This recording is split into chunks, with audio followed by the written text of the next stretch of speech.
Welcome to Thriving with Nature, a podcast that gives you the tools you need to live a modern lifestyle that helps regenerate our planet.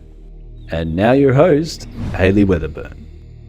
Hey Thrivers, welcome to this week's episode. I am excited because I want to introduce you to Dave. Dave runs Syntropic Farms, is that right? Did I say that right? That's right, yep. Yeah. And we've been chatting a little bit on Instagram, which has been really wonderful, chatting about our different experiences. We live in very different climates. I live in a tropical climate. Dave's more in a sort of dry climate, yeah, you would say? Yeah, I'd call it sort of borderline, tropical, semi-arid. Well, like subtropical arid. And so I just thought it'd be fun to share a bit of our own journeys. I'm the first to say I'm not an expert in Syntropic Agroforestry. I'm starting my farm, but I haven't even done my first placenta, consortium yet. I've done a course. I've done the Syntropic Agroforestry course with Namaste, who is a student of Ernst over in Malaysia. And I'm just reaching out to other fellow people who are steps ahead of me. I've been seeing a few photos of Dave. So, Dave, I wonder if you want to share a little bit about sort of where you are in the world, what your climate is, and sort of your land size. Just to sort of start with, so people can start to imagine sort of when we start. Yeah. So we're based in an area called Curra, which is just north of Gympie.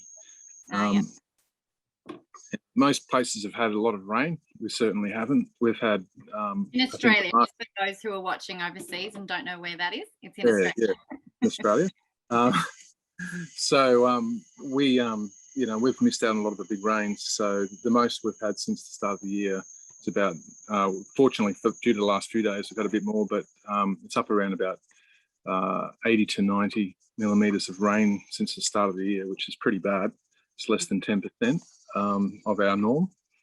So it's pretty low rainfall, very hard ground, very rocky clay shale, dominated predominantly by tall eucalyptus and shrub, but a lot of it's been cleared.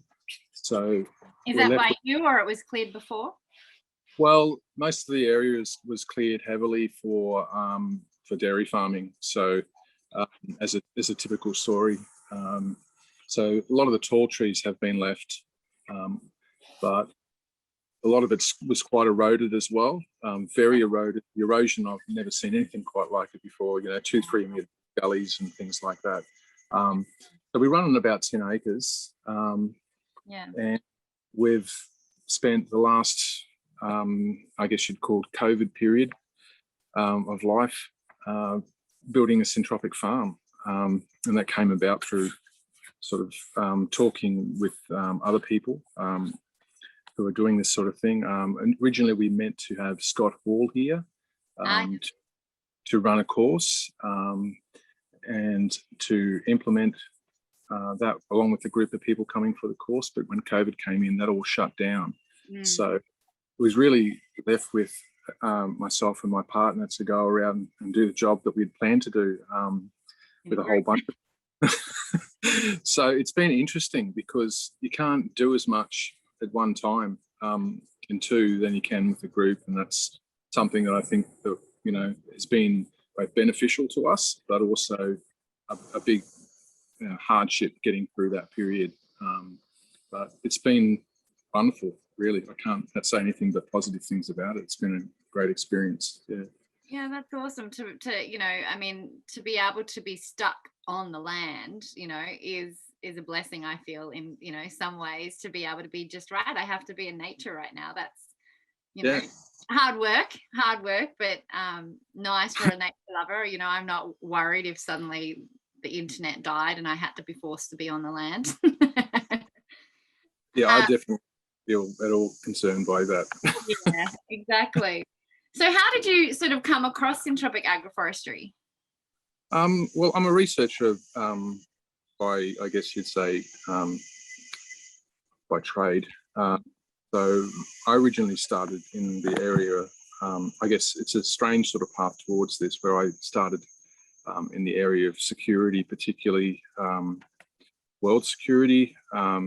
At that stage, I was pretty heavily into counterterrorism, but I moved more onto environmental and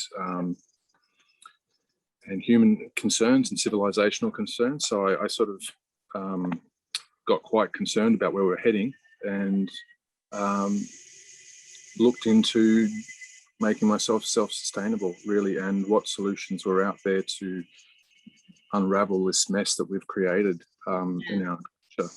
So I definitely see Syntropic Agroforestry as one of those tools, if not probably the leading tool. But that's, I guess, to be shown by a whole bunch of other people jumping on and making it so. Yeah, exactly. It's amazing to see the community that Scott's created. I think the group Syntropic Agroforestry, Syntropic Agriculture Community, I think was the Facebook group. If you're not on that. I'm not on Facebook. No, I'm not on Facebook. You're not on that, yeah. Well, then for those that are, because there's a few people asking questions. There's people from Vietnam. There's people from Australia. Like, it's amazing. It's the community is definitely growing. So you've come from a place of, okay, how can I do this process with a self-sufficient, aligning with nature? I mean, that's what attracted me to Syntropic Agroforestry, was the fact that it's like we're just going back to how nature works and letting her, and just learning from the principles like pruning. We know that when you prune, it helps activate a growth. So it's Well, I guess one of the benefits that we've had, is like as I said, I was a researcher, so I did a lot of research in this, not having the availability of having people come here. So I couldn't get Scott here. I couldn't get a bunch of people here. So we really went from what we could find out through research, and we implemented what we could. We tested some things too, which has been interesting. For sure, and we've trialled a lot of different species that haven't been used before in agroforestry, that I know of anyway. So it's been a real experiment. But it's definitely coming to the point now where we're seeing abundance starting to form, and we're accumulating a lot of matter. So we're actually in a phase now where we're doing a lot of accumulation on the ground, and it's really about sort of going through dropping down. So I guess the thing to take away from that is, a couple of people that don't even have the access to sufficient trainers and things like that. The material is out there. Definitely harder, for sure, but you can do it. Absolutely. It's work. There's a few guides coming out. I remember when I first learned, there wasn't many English documents, and there's 2 documents that I see rotating every now and then that come back that I actually put through Google Translate and created an English PDF version, and the translation's not wonderful, but it's a great start. It's like, okay, cool, I'm sort of getting the concept and ideas of what they are understanding. I created a resources on my webpage for any time I find something like that. So I put it on my website, the Syntropic Agroforestry resources in English, because it's, it originated in Brazil. So a lot of it was in Portuguese. But it's great to see that, there's some beautiful guides just to get you started. And I think the biggest process, so the one thing that I'm chomping at the bit to get is I haven't, made my first mistakes yet. You know what I mean? Like, that's where you've got to go. The fact that you're getting to, let's try this. And like you said, you're having some interesting results. So I'd love to hear, what have been some of the things that you've been surprised about that have happened, and some of the things you thought would work that were just like, wow, that didn't really work. Well, I'd have to say, I really wanted to test the theory of senescence. I've got because I've got friends who run Tropical Fruit Club. I know some people who are microbiologists and things like that, and even some permaculturists that sort of go, it's they don't really understand the thing of senescence, and I guess I really wanted to see for myself how much of an impact it would make. So we did leave quite a few tall trees, and the impact of those trees in those areas is quite staggering. So, you know, you definitely see anywhere from a quarter to a half the rate of growth where that senescence has been removed. And that's been interesting, seeing how much of a difference it does make. So it's part of our accumulation. We are removing those areas of senescence at the moment. It'll be interesting when you remove those older trees now to watch what happens too. Oh, I think there'll be an explosion. It literally, and that's the way it seems to happen here, is that we get, when we get the tiniest little bit of rain, which is all we've had, tiny little bits of rain, everybody else is soaking it up, but we're not. It's forced us down to try a lot of different things, like use puntioid cactus, so prickly pear, things like that, which a lot of people turn their heads away and get a bit scared about. But I found it to be an amazing plant. Do you use that for some biomass? Is that what you're using it for? Or? Well, we use it because, I mean, I think it's got multiple uses. One, it's a crop. I mean, you can eat the leaves, you can eat fruit. And it's a viable crop. You know, you can sell those, you can sell the plants, as long as it's a Puntia ficus indica in Queensland, you can sell the plants. And it does produce amazing biomass, but it also releases into the soil exudates, so a mixture of moisture, I guess you'd call it, and nutrients, vitamins and minerals into the soil, which also helps regulate, I've found, the amount of moisture in the soil while it breaks it up. So you get this almost instantaneous change in the soil. So where we've put that into dead soils, and I'm talking dull, lifeless grey, no matter at all, I've pulled up some about a week later or 2 weeks later and seen a dramatic change, and in a month it's turned the whole area about a foot around it completely black. So I find it to be a really remarkable plant. There's amazing. A lot of plants like that, that we've found. I was going to say, Namaste often talked about, you know, you've got to find where you are in the succession, right? You've got to find where you are. And you've shown me some photos, which, you know, I mean, compared to, because you were commented once, I was walking through the rainforest and you're like, my God, there's so much water and green, it's, you know. And you sent me photos, and because you told me I'm so arid and dry, and I was actually surprised at the greenness that you had in there. But you're coming from that closer to, like you say, arid desert, and that's why that's where the cacti, you know, thrive, right, in that kind of atmosphere. So putting cacti is going to move from arid without cactus too, is going to start to move you up towards the succession. That's right, and we use a lot of plants like that. So we use canna. I find just as equally. What was that one? Canna. Tanner. Canna. C. Canna. I don't know what that one is. Is that? I guess it's more commonly, but I don't know if it's correctly known as arrowroot. Oh, okay, all right. Yeah, so I find that really good, but also things like aloe, agaves are remarkable plants for changing the dynamic and really moving from a period of sort of entropy towards syntropy by generating all that energy and putting it back into the soil.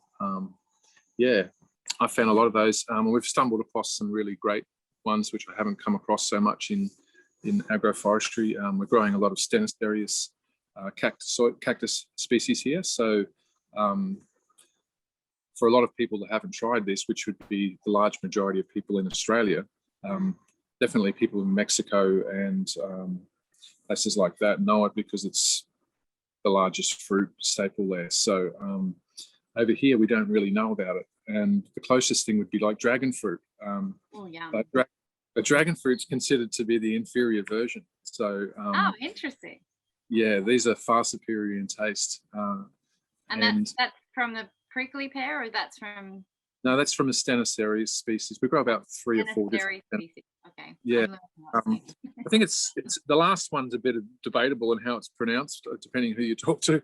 But it's the one that we're growing specifically is Senescence cutierensis and Prunius, the one that we're growing, and they're excellent, absolutely amazing. Yeah, I'm looking forward to having fruit off them, but they take a little while. They're a slow-growing, medium sort of tree. I was going to say, what would your average, I mean, you're probably trialing different things like you're saying, but do you have sort of, what would be your, maybe an example of one, because it might be overwhelming to think of all the ones, but an example of a consortium you have where you've got your low, medium, high, what sort of species are you using in that range? Well, generally we like to go with like pineapples, canna, puntioids, and lemongrass, things like that, in our low areas around our trees. But we tend to grow a lot of pigeon pea, cassava as well. In our sort of tree rows, we're playing around a lot with citrus, so we use a particular type of ancient citrus, going back to closer towards the original hybridizations. We're using one called yuzu in particular, which is amazing, absolutely amazing. So yuzu lemon is the highest priced lemon in the world. Nice. Yeah, we're growing about 250 of those here. Oh, wow. We're growing in another area. We're using an Australian cultivar of finger limes called red centre limes, which are just incredible as a native. So we're doing that from sunrise limes, finger limes. Then we're sort of heading more towards our, bananas and things, papaya. We use a lot of, Nice. and really just acacias, a whole bunch of different types of acacia, acacia mangium, we are using that. Dealbata, a whole bunch of different ones in there, which are doing amazing. The eucalypts and acacias. And we've got blackwood, red cedar growing, a whole bunch of things like that, heading right up to the emergence. So everything was in there. Yeah, that's awesome. That's awesome. And yeah, what were you going to say? We focus mainly, I guess, as you say, as a crop. At the moment, it's on pineapples and citrus, like coming up through this next period. There's a few other lines in there. We do vegetables and things like that as well, obviously, of course, but mostly at the moment, potatoes, pumpkins, things like that, ground cover sort of species. Are you already selling it to a market, or have you already? Yeah. So we attend markets, and we sell our product there, and we sell some trees there as well to people that are really trying to get this thing up and going. Through that, we often meet people. So we were actually at a location yesterday in North Brisbane with Tiago. I've heard of him. I've seen him on YouTube. I haven't met him yet. Yeah, so Tiago was there, and we're running a workshop there in about August where we're implementing.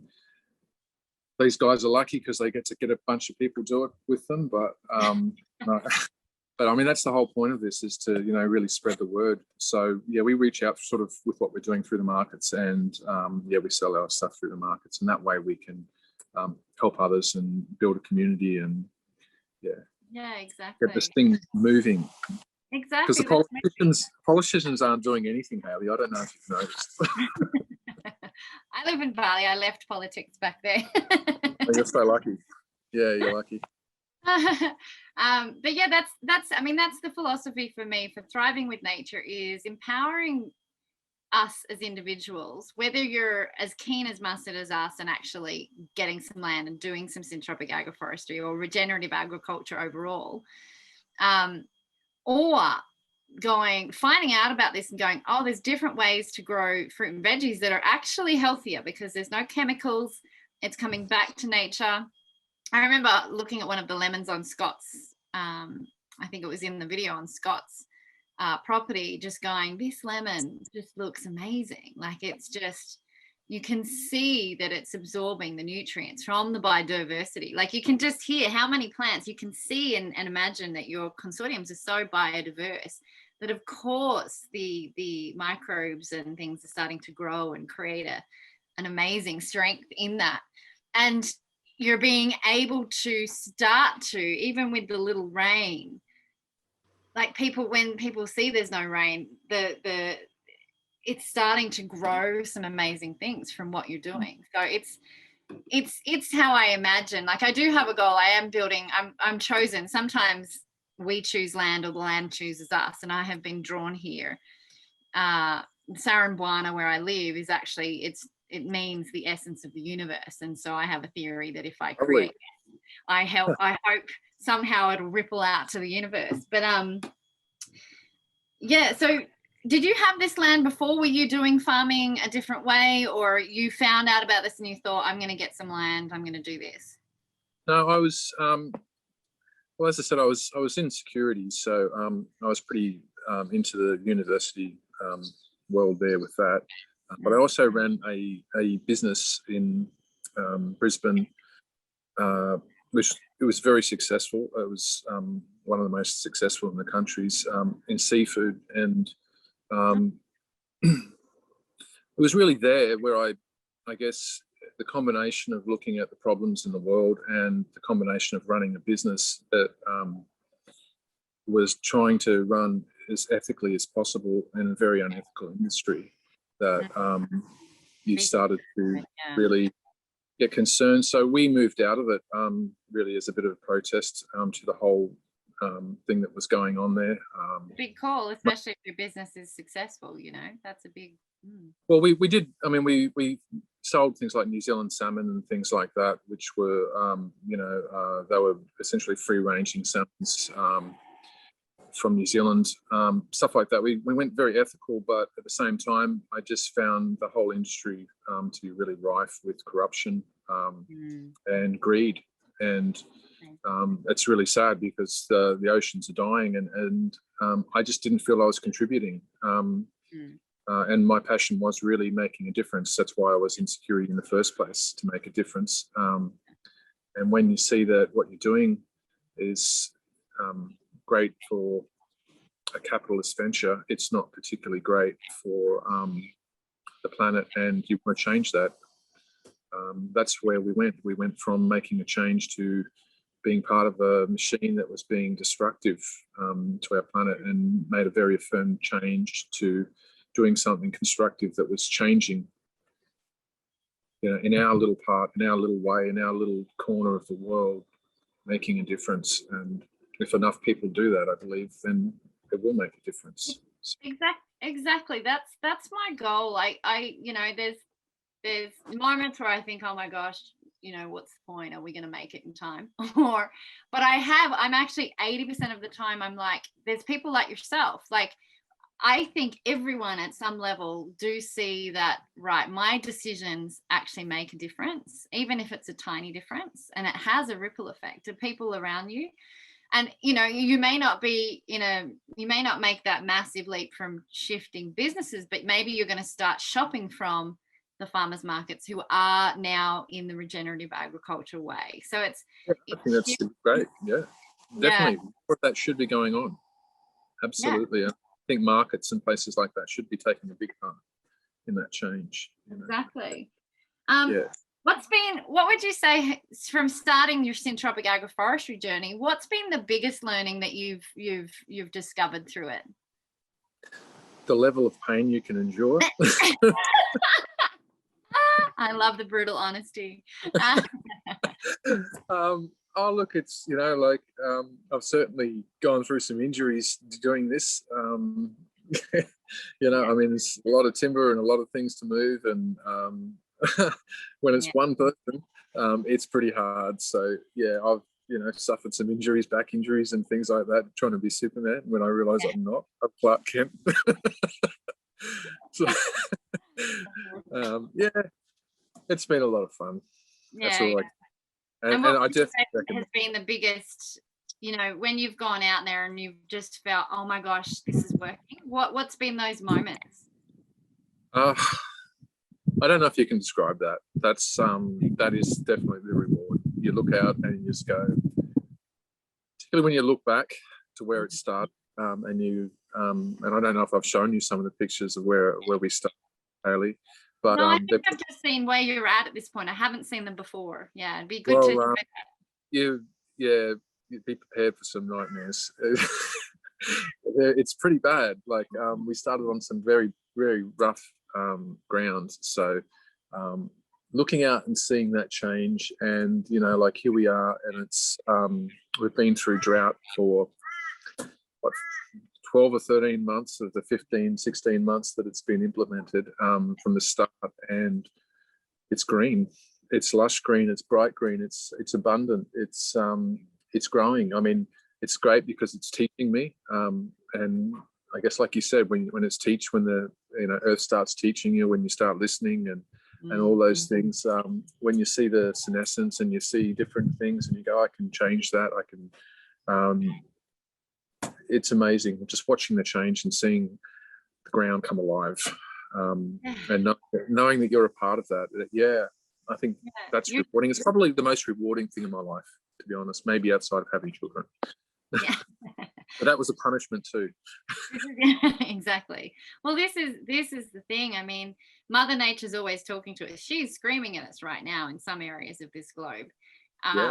And when we just listen to what she's saying, it's not, Ernst, goes from simple to complex. There's some simple things that we can do, and nature will take over the complexity of it. We don't need to understand everything, but you can understand some basics, basic sort of principles or a recipe. Even Ernst does say that there's not a recipe to follow, but there's just principles to take note of, and Scott brings in, I like how Scott brings in the holistic management of it all. It's really beautiful to hear. I'll make sure I get some photos, so we'll put some photos up on this video so people can see what you've done so far. And is there what were you going to say? No. That was all wonderful. I was just thinking, when you're talking about the principles, I mean, if there's anything, those basic principles, I guess, there's really three basic principles of syntropic agroforestry. Cover the ground, absolutely. Plant intelligently and intelligent consortiums, and prune to stimulate growth at the right times. I mean, if you're following that, I don't see that you can't be adventurous with your biodiversity, and as long as you're watching what's happening and moving with it, those principles really are my guiding light through the whole thing, I have to say. Exactly. It's the biggest challenge for me right now is, so I'm at the moment, I've got to build a house so I can live there. This is a tiny little cabin 1 kilometre away, which isn't far, but just to be there on the land would be great. And then the next thing is, right, let's get this Syntropic Agroforestry happening. But it's the challenge is understanding. At the moment, I'm doing, like the other day, one of the YouTube videos you'll see coming up, I'm helping build a living fence, with gamal or gliricidia, they call it. They call it gamal. It's gliricidia. Learning how to do that and watching me use a knife must be like one of their 3-year-olds trying to use a knife. It's pretty funny. But learning the species, I'm learning. They were cleaning off the coffee trees, and so they have barley coffee, and then they graft Robusta coffee on it like an umbrella. But there's this beautiful moss and these beautiful vines on the coffee, and they started ripping it off, and I was like, but it's pretty. And they said, look, it killed this branch. I'm like, oh, okay, good to know. But learning the species that are native here in Bali, and the challenge is, because I go, what's this in Indonesian? And they tell me the Balinese words, because there's 2 languages here. I'm just trying to learn Indonesian, let alone Balinese, which is even more complicated. So learning the language and learning the species and trying to find out what that is in English. That's hard. that's hard. And You're caught. to make that intelligent decision of a consortium, I'm asking the local farmer at the moment, you know, okay, so what are you growing? Why did you grow that? What's this? So I'm asking all the questions. But I'm interested to know what's your sort of challenge that you've got at the moment? That if anyone's watching and has ideas, feel free to share. Well, I mean, for us, it's really just making sure that the system, that there's not any gaps that have occurred through the drought. So we have lost plants, to make sure that we're, which we haven't lost a lot. It's actually been really good. Just to make sure that they're present, so that the system can grow as it's really designed to grow in the different strata levels, and really just removing the senescence. That's really our only things to get around right now. I'm not particularly bothered by the lack of water, to be honest. I mean, it sounds scary, like going like we've only had 80 mils of rain since the start of the year. I think I had that yesterday. Yeah, I mean, and that's right, and everybody is, except but it's been interesting, because I guess it's just, you know, like seeing how the system is holding up on the worst conditions starting period, you know, the worst soil you can imagine, all that sort of thing going on, and yet just using intelligent consortiums has made, and the planning and design has really just made all the difference. And, you know, I wouldn't have think you could grow anything here. I don't think, I've seen people trying to grow corn and they get it up to about 2 feet here, and that's a general sort of problem in the area. But here we've had corn harvests, all that sort of thing. Everything's growing and holding up. So, I mean, Ernst is a genius. That's all you can say. Those original pioneers, those guys, Ernst, Enrique, all of them. I mean, Namaste. They're lights, beacons. I've got Namaste t-shirt. Actually, I have to show the back of that. Namaste t-shirt. He's got an English version, which is this. Yeah. That's the back of his shirt. Yeah, I love it. It's, you know, he's spreading seeds around the world, which is awesome. And I'm sure he's biting, like you're chomping at the bit to get back out there. He was always on the road traveling through. But it is, it's almost finding this renewed hope of like, I studied with Kiss the Ground, and it was where I learned more about the soil and regenerating the soil, which is a great accompaniment to what I was learning with Syntropic Agroforestry. And it just gives you hope. It's like, oh my gosh, it's a no-brainer. We switched the agricultural system to these methods of regenerative agriculture, Syntropic Agroforestry. It's a no-brainer that the nature's going to fix itself, you know? Yeah, right. Absolutely. I mean, as I said, it's like you do it here. You know, I think you can do it anywhere. I mean, you can literally go into the outback and do this. You know, I think there's definitely a cultural change that needs to occur. I mean, both in the wider community, but also, you know, in the political system, where, you know, a lot of things have been set up that are halting a lot of people going out there and doing these sort of things. You know, I think removing some of the restrictions on some of the plants and things like that, I think it's just a wake-up call. It's got to be, you know, like people have got to be a bit more experimental and trial these sort of things. I can say for a fact that they work here. You know, as the culture changes and as more people do it, I'd like to see, you know, go more and more out to the west. You know, and totally. We could you know, I have this vision that Australia won't have so much of a desert in the center of it. It's actually interesting. I remember being 11 or 12. I don't know why I remember this. Like, it was one show when I was, you know, I watched TV a lot, and it was 60 Minutes. My parents were watching something, and this 60-minute show, and to this day I can't find it. So if anyone knows where this, I'd love to see the footage of this. Put a comment below. But it was somewhere in Western Australia. I'm sure it was in the desert somewhere, and it was this document of like this guy who had gone into the desert and started growing. It was one of those things that I didn't take note of now, but it's one that I remember where he just started growing gardens and he was regreening the desert. This must have been back in the sounds like Jeff Launton. It might have been. Well, did he do it in Western Australia? Because it was definitely an Australian person. I know Jeff. He's doing it in Jordan, but I don't know.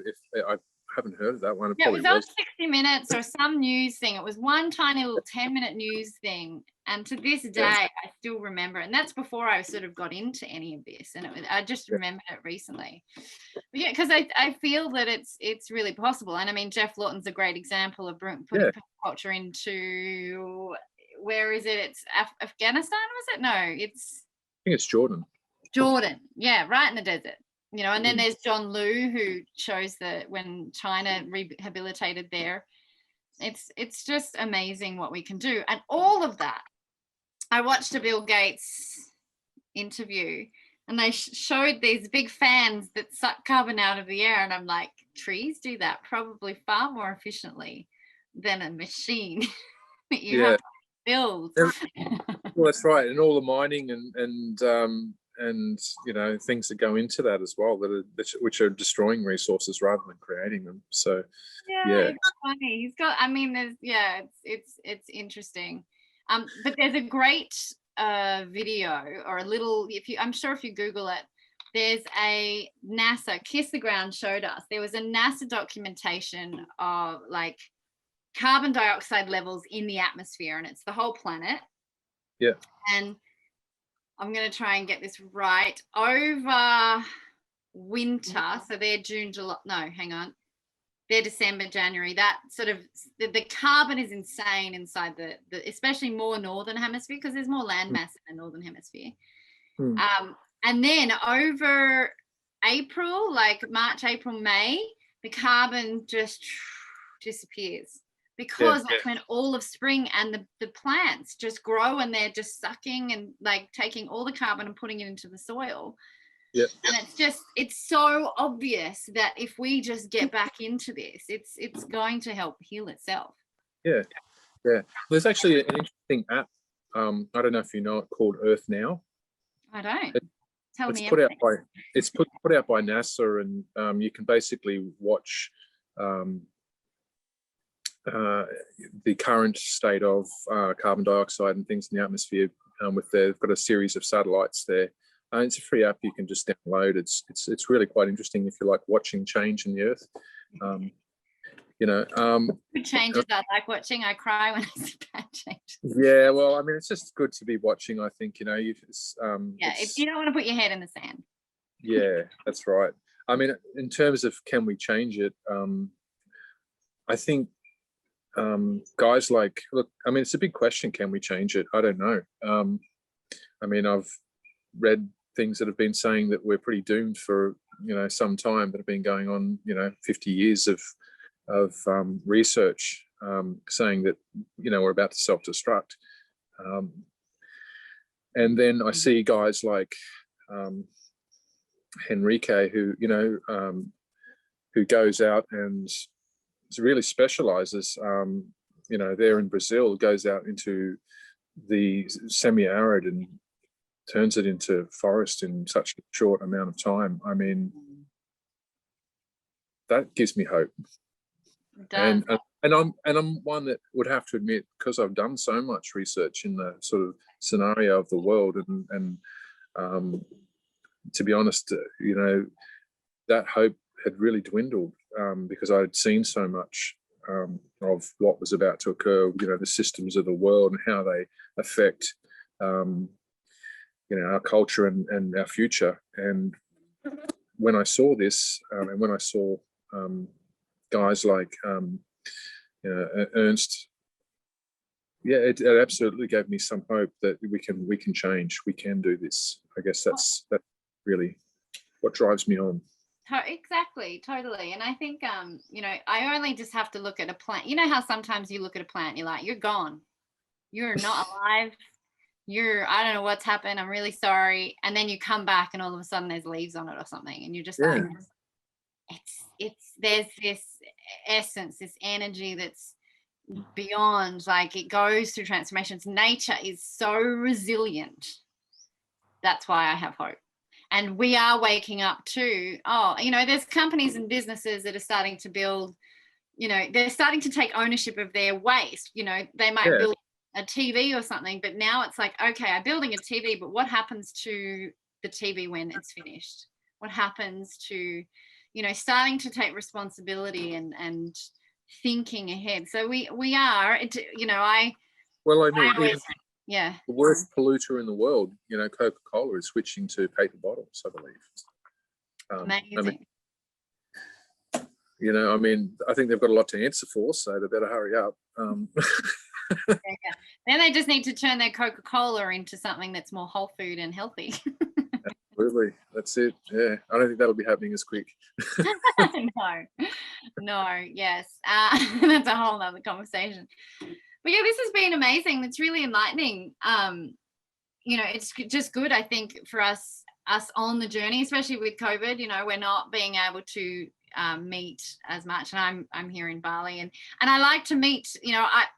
I sometimes feel like I'm cheating because I live in a tropical rainforest, and I'm like, I could, I do dream about someday, because I want to get some land also in Australia eventually, and I want to do the challenging thing that you're actually doing, and turning, really regenerating some land that looked like it had no hope, and then turning it into what is possible. I do, because that, I think, shows much more of an impact. And I'd love to put your photos and stuff up on this video to show people. Happy to share, yeah. I'm happy to share. I just want to see more people get out and do it. It doesn't matter if you're in the, guys like Scott and yourself. I mean, I look at where you're situated and go, that's great. I could throw a 10-year-old piece of corn out and it'll grow overnight. And I'd love that. In fact, I did plan to buy over the border that way originally, but I went for the challenge, and I got to say, it takes a certain level of insanity. It is, and it's so admirable. It's so worth it. I think I said that to you. Like, what you're doing will make a difference. I see my spot in the world is to help shine a light, and because of where I'm Bali, I can get international and meet people and also make an influence, because as we know, Bali is suffocating in plastic. They're using chemicals, and their rice is not producing as much anymore. It doesn't go as far. It's definitely an environment. The guys up here, not far from the rainforest, are using chemicals. And so my goal is I'm reading One Straw Revolution by the Japanese guy, can't pronounce, Manitoba something. Manitoba, yeah. Yeah. He, and I'm just like, oh my gosh, I want to get this translated into Indonesian and show because my landowner has another area with some rice terraces. And I was like, let's do this. Let's start, because it's on a rice terrace that's facing many other rice fields. I said, if we can start to do this, guess what? Farmers will come and ask us what we're doing. Yeah. So, I do know that there is an influence to be made here. And like I said, I was drawn to here. I did contemplate going back to Australia, but I just felt there was something I was supposed to be doing here.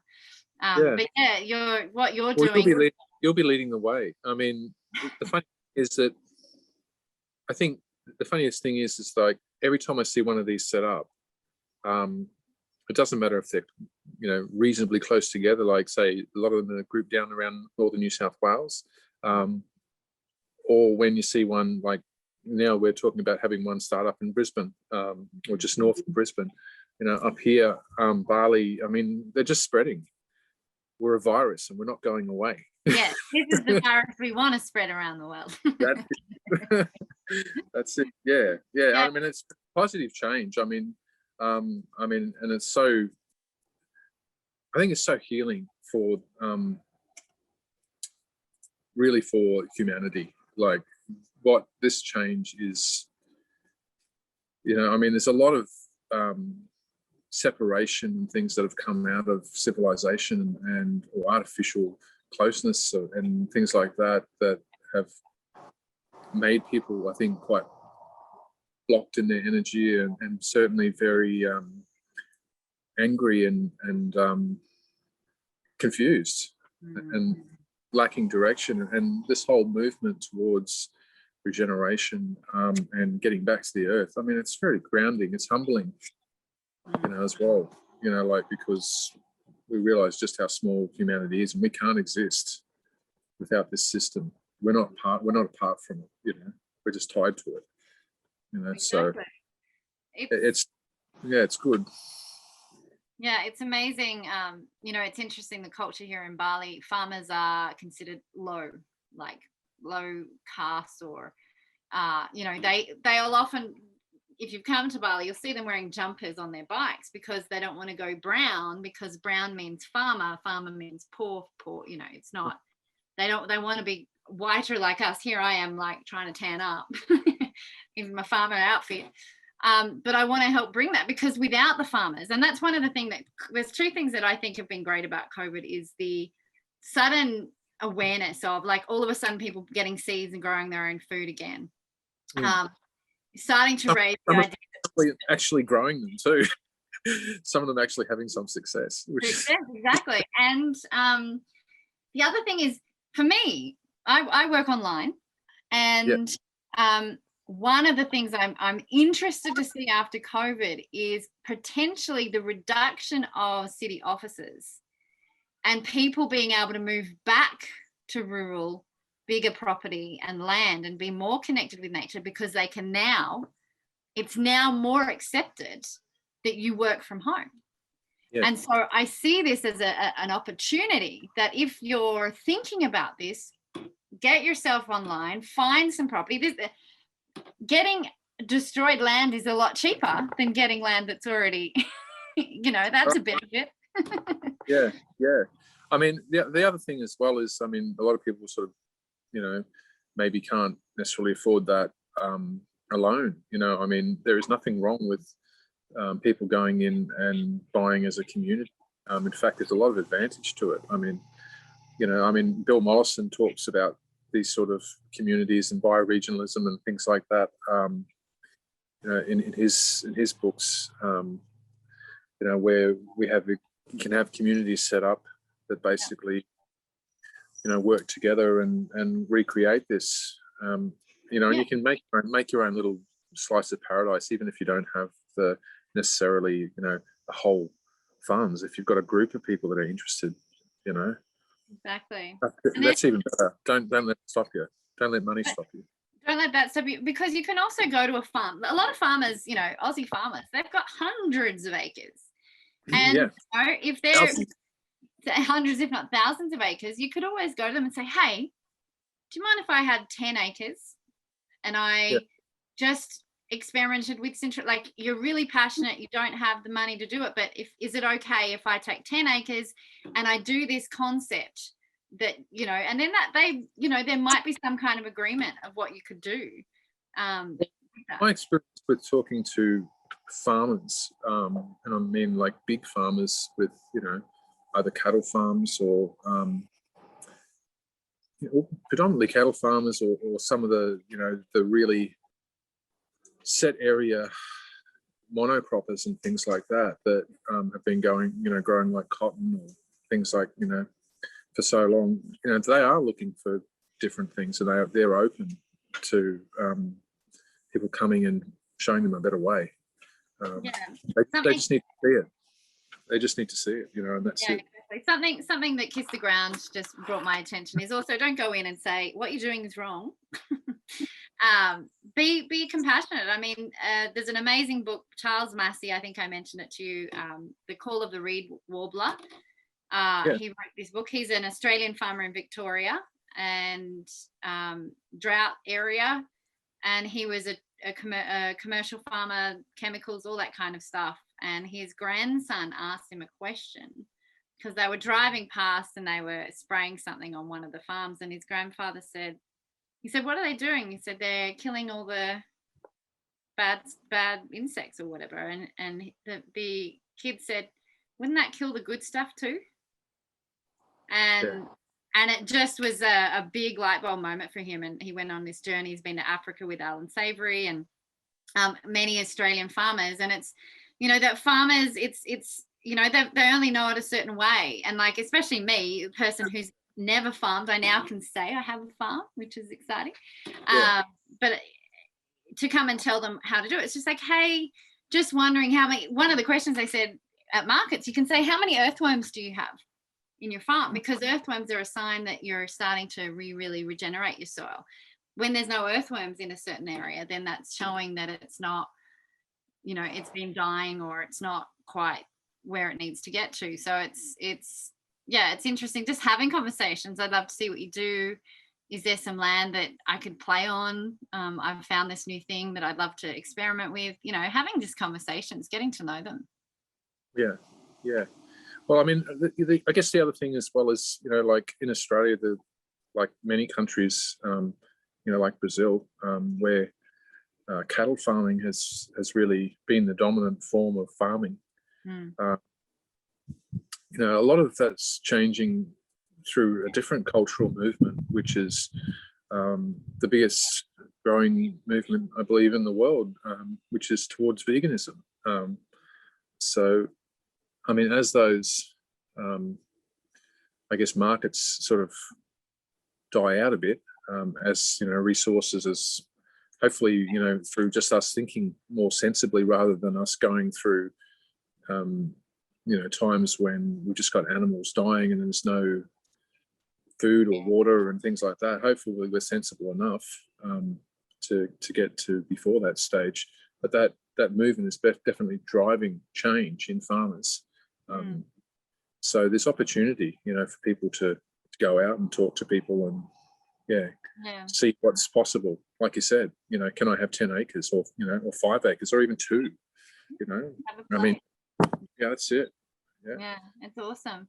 This has been an amazing conversation. And for those of you who are listening and are thinking about starting or whatever, Dave, what would you say to someone who is thinking about or just wants to step in and start? What would you say to someone, to get them excited, to get them motivated? I was just say, just do it. I was thinking that in my head, just do it. Just do it, because there is so much reward.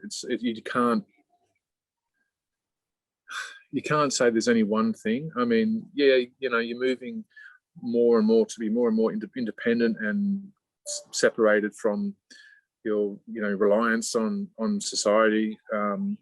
You're regenerating the earth. You're watching it regenerate. You're having the best food come out of your garden. All those sort of things. You're making a difference, and your kids will thank you for it.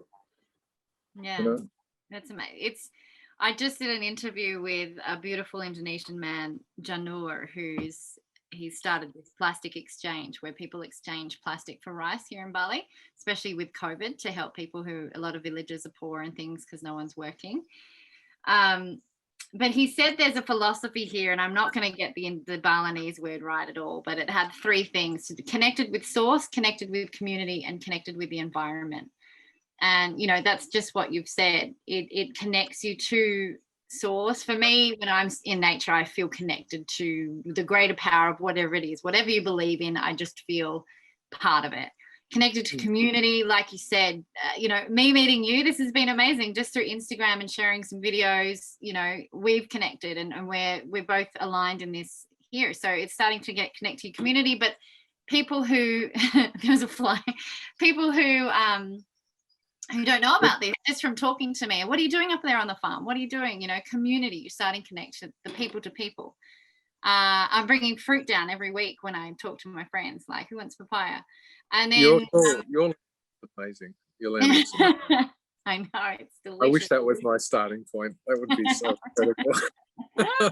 Oh dear. Well, you'll come visit at some stage, and I hope to come visit your farm too when the borders open again. And then the third one is connected to environment. So when you do that, you revitalize yourself, you revitalize the land, and you revitalize your meaning to this world. Like you said, you light up, Dave, every time you sort of talk and look out there into your property. There's this lighting up, it's just amazing. It's beautiful. And so I invite as well, anyone, just do it. Yeah. That is it. Yeah, awesome. Well, thank you so much, Dave, for your time. I mean, we could probably. That's all right. It's been a pleasure. But yeah, send us some photos and we'll get them up on the video as well. And if anyone has any questions or conversations or comments, please pop them below. As you can see, we like to talk about this stuff. We're both learning, you know. But yeah, it's just a conversation to start having and chatting and meeting people who also align with this as well. But thank you so much. It's been a pleasure. Thank you for having me. Putting up with me.